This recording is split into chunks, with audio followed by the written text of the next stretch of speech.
As for the animals, although some changes had occurred in them, they remained in their tropical or Sudanese state. We did not find among them the mammoth or other animals that characterized the Mousterian period. In general, the general state of life remained almost as it was in the aforementioned period. Mousterian man was happier in Africa than in Europe. While the latter were forced to live in caves, African man continued to live in the open air and enjoy hunting. It appears that caves were only used when they were near mountains, where people felt the cold of the snow. As for Egypt, where the height of the mountains was low, no cave inhabited by humans dating back to this era has been found. In fact, Mousterian stations are usually found on the surface of the earth, and in their dispersion, they agree in their entirety with stations found in the previous era. The pointed tools that characterize this era, and which were found with the nucleus from which they were made, have been found in several places in the Nile Valley and in desert areas that were still inhabited at the time. These pointed fragments were found in many cases mixed with the axes left behind by the first inhabitants. This common mixing of these tools can be observed on the borders of the desert. It is also noted that it is believed that these two types of industry, De Morgan, the factories of the Theban Hills, led to the discovery of the De Morgan factories. In the world, they were produced by one hand in one era. As for the view that Mousterian industries were found in different places, clearly separate from the Acheilian-Chelyan industry, De Morgan himself, in his posthumous book, accepted this view. The scholar, De Morgan, acknowledged this view, and as an explanation for this, one can compare the stations of the Red Mountain with those of the Abbasiya, which are only a few hundred meters apart. In the former, one notices tools made of pointed shards dating back to the Mousterian period and axes from the Acheilian period, both types having been mixed together. All of these were found buried in the foothills of the plateau along a hidden watercourse. At the second station, Abbasiya, the opposite is true. The instruments found at great depth date back to the lower Paleolithic. The Mousterian instruments, however, appear on the surface, since the water receded significantly during that period. It resulted in the accumulation of sediments over the preceding centuries at the bottom of the river mouth, which later became the beginning of the delta. These underdeveloped lands allowed some Mousterian tribes to live there. This initial finding has been confirmed by systematic scientific research conducted by prehistorians and geologists over the past several years. Among the most important of these studies was that conducted by Miss Keaton and Fam. An ancient Mousterian lake was found, the remains of which were known to Miss Gardner and later to Lake Morris. Part of it still exists today and is called Burkat Karen Lake. This lake was discovered in Upper Egypt and in the Fayum region at the stations of Arkell and his colleague Sanford. Mousterian scientists also discovered low hills between the depths of the current valleys and the upper surface where the Chilean and Achilles industries are located. Several observations concluded by scientists and agreed upon by all indicate that the country was, and still is, mostly irrigated at that time. However, the Nile and its tributaries had begun to decrease despite their steep slopes.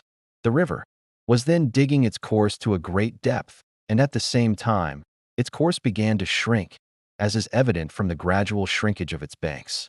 There is no dispute that man followed the waters, which were essential for his life, as they receded. He continued to follow the course of the water's retreat throughout the following ages without interruption until the Nile became what it is today. Now we move on to the Upper Paleolithic. The differences between Europe and Africa in the Middle Paleolithic period increased during the Upper Paleolithic. The cold began to become more intense in Europe, initially humid, then increasingly severe, eventually becoming bitter. Mousterian man saw the abundance of mammoths, and sea buffalo were also found in abundance in the Chilean period. Since that time, mammoths became rare, while the ibex, a type of deer with branched antlers, began to appear, and horses also appeared in abundance. Man, however, continued to live in caves, where new layers of remains were found, from which we gradually learned the level of the ground. As for the graves, they were dug near the hearth. From them, we learned of the beautiful human race, which scientists called Cro-Magnon, who are hardly different from modern humans in anything.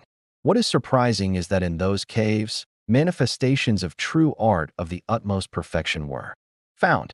We did not find any signs indicating its close appearance in the coarse Mousterian art that preceded it. In fact, he was not a pioneer in producing purely utilitarian crafts. It was noted that he was not just a simple craftsman, but rather was naturally inclined to embellish the weapons and household tools that his hand was skilled at. The number of artistic pieces made of bone, ivory, and ibex horns was so great that the Upper Paleolithic Age deserves to be called the Age of Fine Carving and the Age of Ivory Making and Engraving. Not only did the people of this era decorate their hooks and the tools they used with geometric or plant motifs, but they also went beyond that to drawing difficult and intractable objects, from living forms to the human body itself.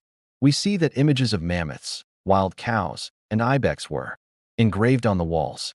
The schist slabs and bones skillfully display the sincerity of expression and movements that are almost like nature itself.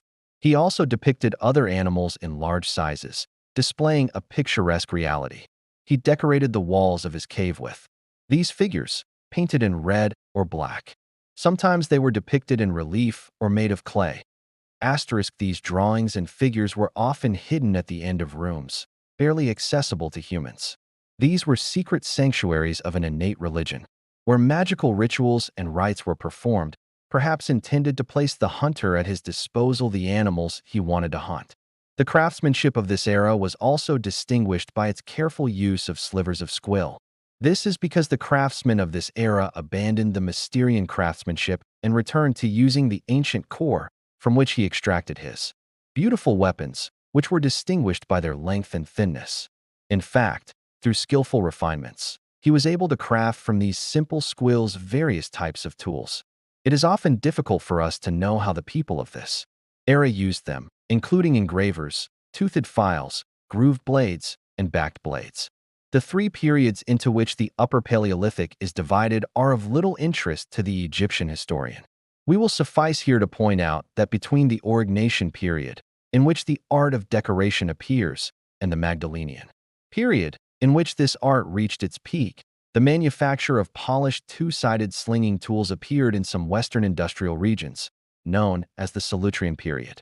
These tools appeared in the form of amazing teeth. It should be noted here that the slinging industry was in decline at the end of the Magdalenian period and began to appear in geometric shapes. These shapes were found in the early Upper Paleolithic. During this period, North Africans continued to enjoy the same pleasant climate enjoyed by the people of the previous era. Only mountain dwellers sought shelter from the cold in the caves used by the people of the previous era. Those living in the open air, however, usually lived in regions with lower elevations. However, the geographical distribution of these rains reveals a climate hotter than that of Europe in this era, yet drier than that which prevailed in Africa during the Mousterian period.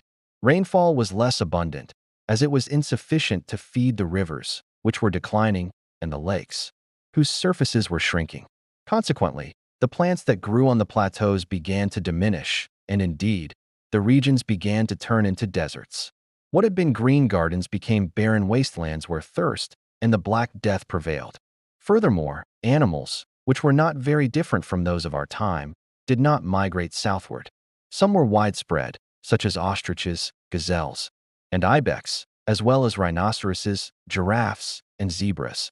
Humans, however, followed the receding waters, and their habitats began to shrink and become confined to specific locations, especially after they began to abandon the vast regions invaded by drought, never to return.